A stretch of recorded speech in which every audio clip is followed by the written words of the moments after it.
এগুলো পুরান বিষয় আবার বলতে হয়।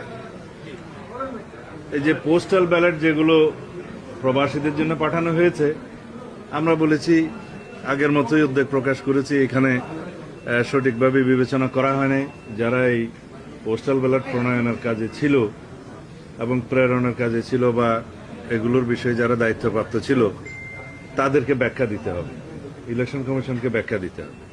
এবং এখন যে সমস্ত পোস্টাল ব্যালটগুলো আপনারা দেখছেন বিভিন্নভাবে সোশ্যাল মিডিয়াতে ভিডিও আকার আসছে, এক একটা বাসায় 200-300 করে ব্যালট পাওয়া যাচ্ছে, কোথাও কোথাও জব্দ করা হচ্ছে, কোথাও কোথাও এখনই ভোটিং শুরু হয়ে গেছে, যেটা 22 তারিখে হওয়ার কথা, এবং কোথাও কোথাও বলছে একজনের নাম্বার দিয়ে আরেকজনের পোস্টাল ব্যালট গ্রহণ করছে। এইভাবে অনেক কিছু অনিয়ম হয়েছে। যেহেতু বাংলাদেশে প্রবাসীদের ভোটদানের এই নিয়মটা এই প্রথম এক্সারসাইজ হচ্ছে, এখানে কিছু ভুলভ্রান্তি থাকতে পারত, তবে যে ভুলভ্রান্তিটা হচ্ছে এখানে আমরা ভিক্টিমাইজড, আমরা ক্ষতিগ্রস্ত হচ্ছি, এবং একটি নির্দিষ্ট রাজনৈতিক দলের পক্ষ হয়ে কিছু কিছু এখানে কাজ হয়েছে বলে আমাদের ধারণা, এবং সেটা প্রকাশিত হয়েছে। আসলে ধারণাও নয়, সেটা প্রমাণিত হচ্ছে। এখন আমরা বলেছি এই বিষয়ে আপনাদেরকে পরিষ্কার ব্যাখ্যা দিতে হবে।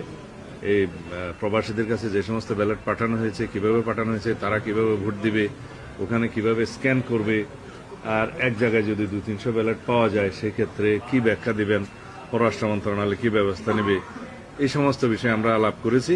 তারা তাদের ব্যাখ্যাটা দিবেন আপনাদের কাছে। আমার মনে হয় আজকেও দিতে পারে, কালকেও দিতে পারে, তাদের সময় মতো